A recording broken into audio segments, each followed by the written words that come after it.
Good morning, afternoon, and evening, ladies and gentlemen, and welcome to my Week 8 preview of the CFL action. So, sorry about this video being late. I know one of the games has already happened. However, I did write some predictions before the game happened. I just didn't have time to go and record. But I'll still go through those just so you can hear my thoughts and what my predictions were going into it. So, without further ado, we'll get into our first game, Hamilton versus Ottawa. All right, so we're gonna start with a Wednesday night game. So I'm glad that I wrote my predictions down in advance because I did not realize that this game was on Wednesday. I thought it said Thursday or Friday. I didn't realize it was so early. Hence one of the reasons why this video is out later than it should be, obviously. Just because I didn't realize I didn't have just didn't have that much time.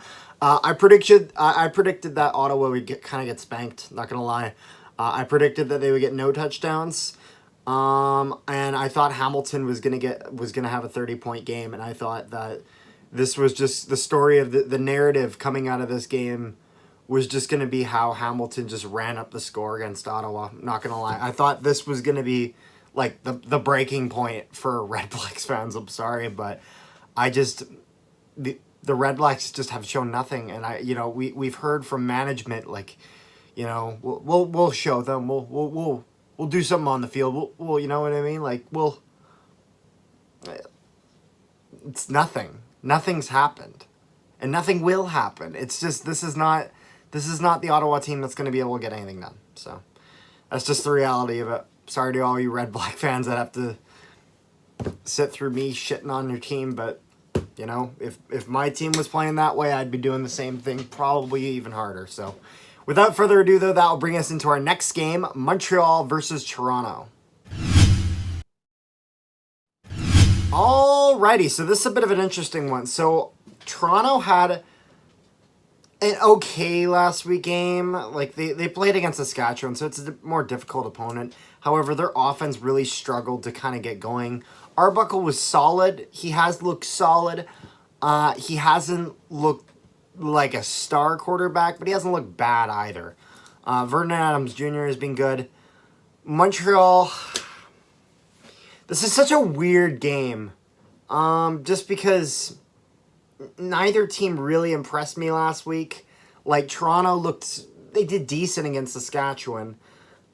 And, you know, I think that Montreal had a worse game against even BC. I had predicted BC to win that game. But I think Toronto wins this game, barely. I think it will be close, though, just because both these teams kind of give me that middle-of-the-pack vibe. And one thing that I think Montreal, if they're going to want to win this game, I don't think they will, but I think one thing that is key for them this game is building some of their own momentum, because one of the problems they ran into in this past game was that they would get these little spurts of momentum and then it would just die like really quickly. BC shut that shit down quickly. I expect Toronto will do the same. They need to get something going and they need to roll with it, and they just need to keep punching it to Toronto, but I don't think they're going to do it. I think Toronto's going to win this game. And that will bring us into our last and third game of the week. Feels weird only having 3 games this week and not 4, but that will be Saskatchewan versus BC. Alrighty, I think this is going to be closer than people think. I really do. With the fantastic performance that Lucky Whitehead had this past game, I think he's going to be challenging. He's going to make this challenging for Saskatchewan's defense. I think Fajardo is great. You know, there's no surprise there. I don't expect him to be in his god tier mode, but I do expect him to play well. I think one of the most important things for this BC offense has been the way that Mike Riley and Whitehead have been really in sync with each other, especially this past game, as we saw with, I believe, a 75-yard pass to Whitehead for the touchdown. It was it looked really good. I think this past week was really strong for BC. I think they're gonna have a good game. I think that Saskatchewan's gonna win this game, and I think it's gonna be by under a touchdown. So I think BC does have a chance of winning this game. I don't think they will, but I think they're going to put up one hell of a fight. And honestly, I might actually tune in to watch this game because this one, I think it's going to be a good one. So that's all I got for my Week 8 preview.